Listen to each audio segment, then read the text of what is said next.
nosso texto de hoje é Atos, no capítulo 27. E é um texto assim, que eu gosto muito porque expressa muito essa coisa das providências divinas, né? Fala muito do quanto que Deus é bom, fala muito do quanto que Deus é presente, fala muito do quanto que Deus ouve as orações, do quanto que Deus faz as coisas acontecerem, né? Então isso é muito legal. Atos no capítulo 27, os versos de 1 a 44. Nós não vamos ler o texto, nós vamos só pontuar aqueles versículos das coisas que a gente aprende nas tempestades. Quais são as coisas que a gente aprende em meio às tempestades? Tempestades aqui não são tempestades as quais a gente está assim, chuva, vento, né? Só. São as tempestades outras também, né? Por exemplo, esse momento que nós estamos vivenciando é um momento de tempestade, né? E a gente já falou aqui que uma vez eu estava lendo algumas tirinhas, né? E entre essas frases, né? Essas coisas que a gente fica lendo assim, antigamente essas coisas eram mais escritas na lameira dos caminhões ou nos para-choques dos caminhões. Vinham essas frases, né? Agora é nas telas dos smartphones, nas telas dos aparelhos eletrônicos, né? Então eu li uma que dizia que falava de uma ideia muito interessante. Falava que bons marinheiros, a pessoa só se torna bom marinheiro em tempestade. Que marinheiros bons não podem ser formados em tempo de calmaria. Tempo de calmaria não forma bons marinheiros, só em meio às tempestades. Aí quer dizer tudo isso, né? Isso fala tudo, né? Isso diz tudo, né?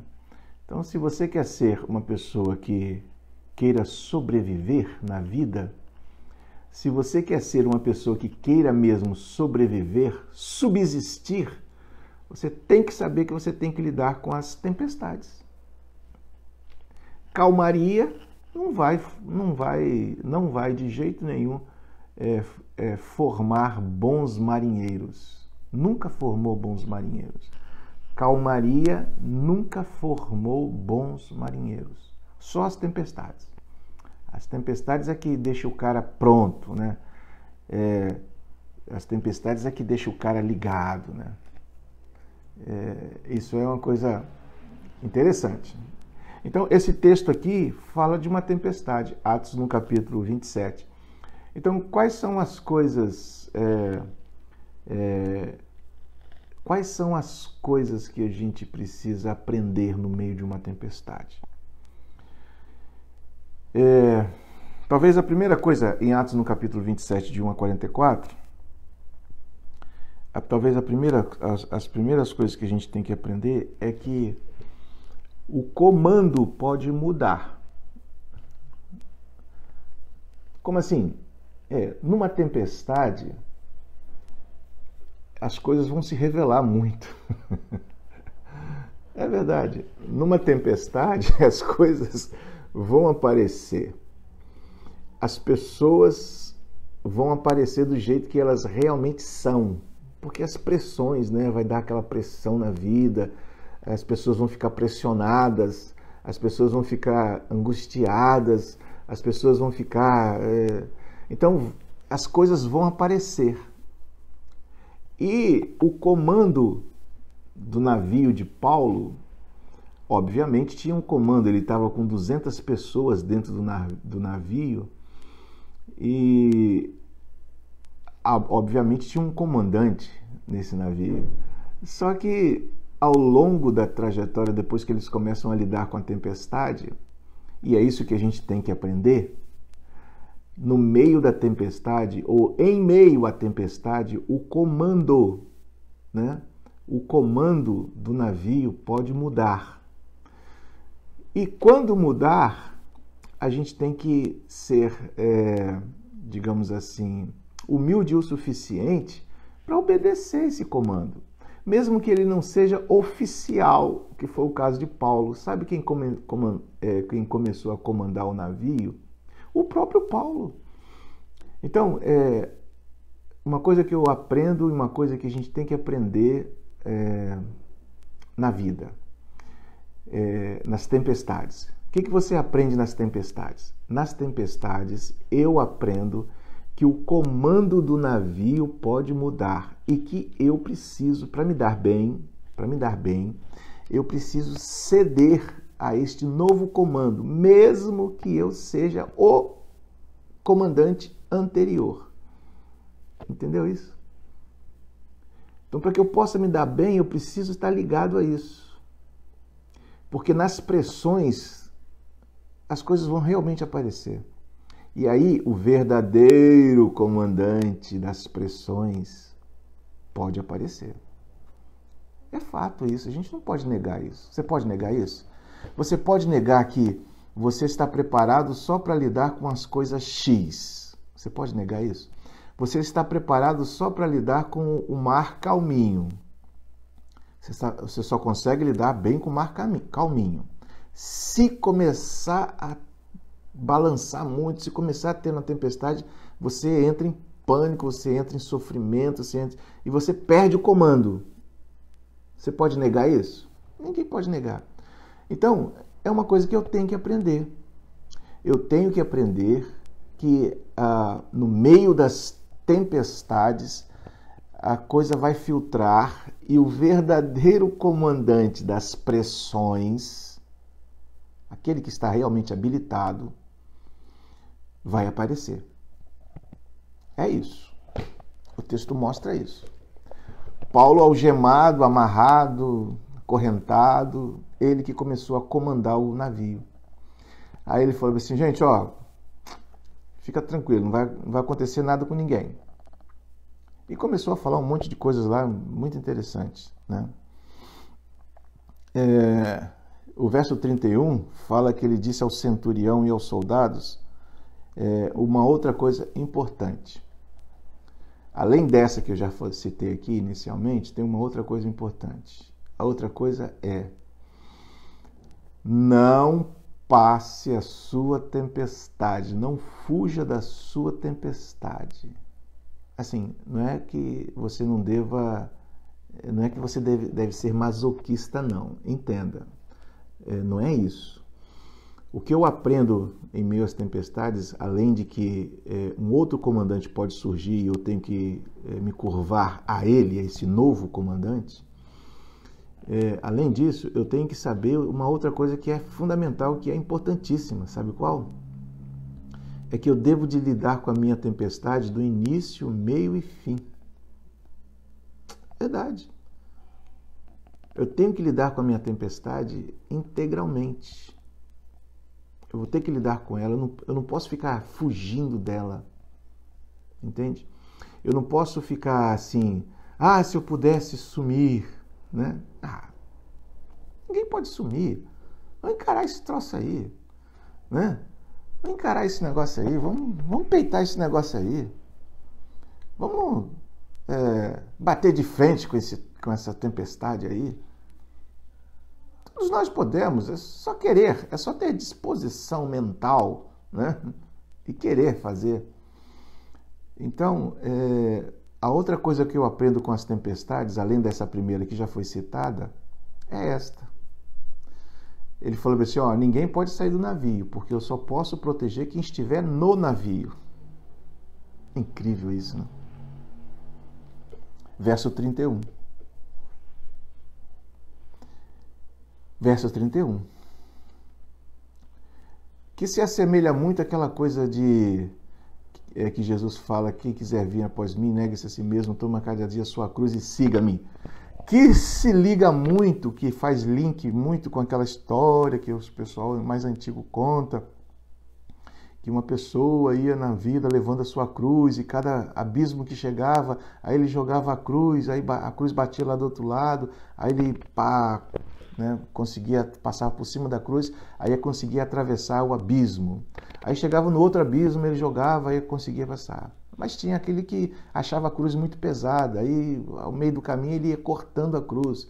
Aí quando chegava no abismo, a cruz estava pequena, não dava para ser ponte. Aí ele ficava do outro lado, não conseguia atravessar. Então é mais ou menos assim. São as tempestades que faz você sobreviver aos episódios da existência. Capítulo 1, você vai estar? Capítulo 2, você vai estar? Capítulo 3, você vai estar? Capítulo 4, você vai estar? Tem que pensar nisso, hein?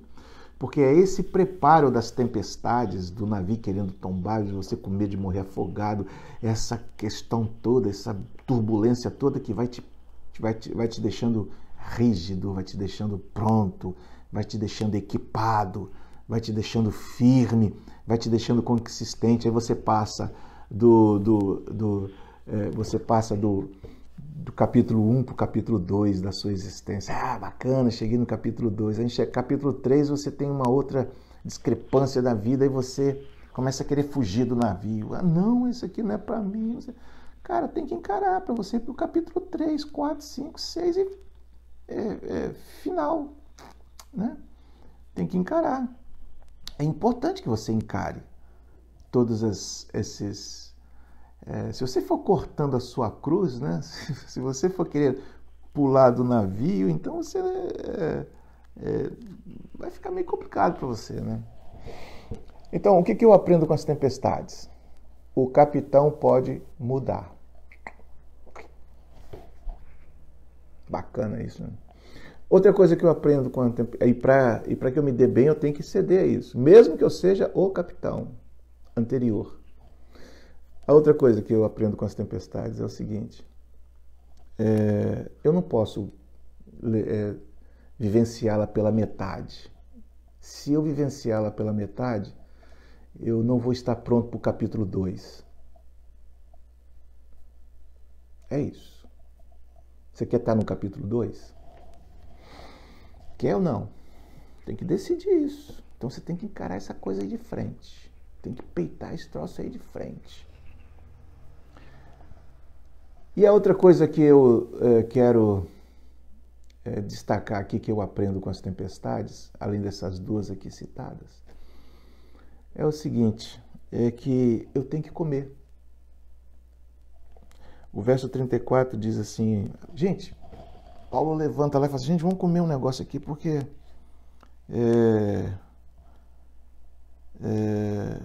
vamos comer porque vocês precisam ficar fortes. Vocês precisam comer para ficarem fortes. Aí eles comem. Troço estranho, né? O verso 34, Paulo fala assim, ó, nenhum cabelo vai cair da cabeça de vocês.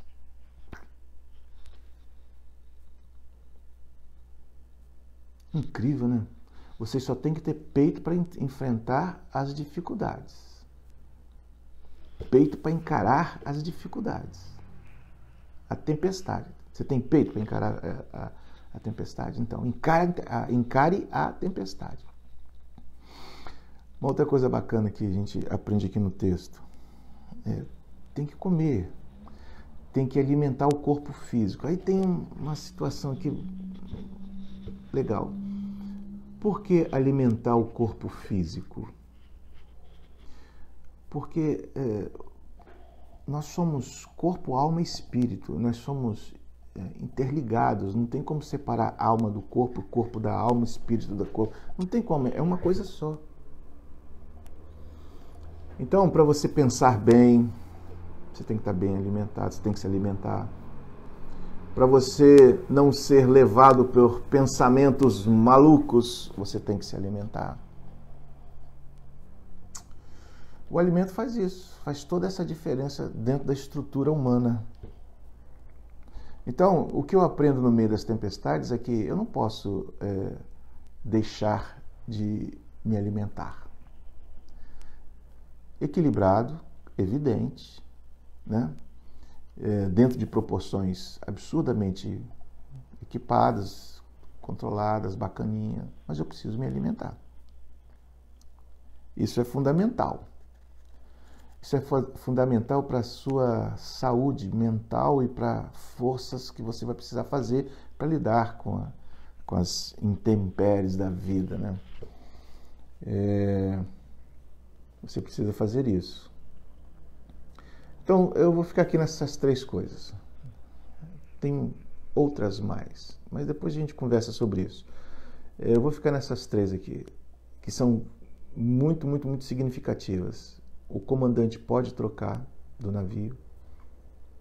A vida pode dar uma guinada, né? Eu tenho que lidar com ela início, meio e fim. Não posso ficar cortando, porque senão eu não vou para o capítulo 2. E eu tenho que me alimentar. Uma das coisas que as pessoas mais reproduzem aí quanto ao vírus é que as pessoas perdem a fome. Por quê? Simples. Porque ele quer tirar de você a sua energia, a sua capacidade de mobilidade, a sua capacidade de você lutar contra ele mesmo. Então, quando alguém ou alguma coisa está querendo, digamos assim, matar você, ele tira a sua fome. É isso. Porque sabe que se você não comer, você não vai ficar forte o suficiente para lidar com as próprias lutas da vida. Então você tem que se alimentar. Tem que se alimentar. Sim, senhores. Né? Sim, senhores. E Paulo promoveu isso. Dentro daquela muvuca toda lá, ele promoveu. Gente, vamos comer porque vocês têm que, né, tem que lidar com a situação toda aí. Vamos comer. E eles comeram. Né? Eles comeram. Amém? Então, é isso que eu aprendo aqui, inicialmente, com as tempestades da vida. E é isso que a gente tem que parar para botar foco nessas paradas aí, né? A gente tem que colocar foco nessas coisas aí. Tá bom? Que Deus abençoe vocês muito grandemente nessa tarde.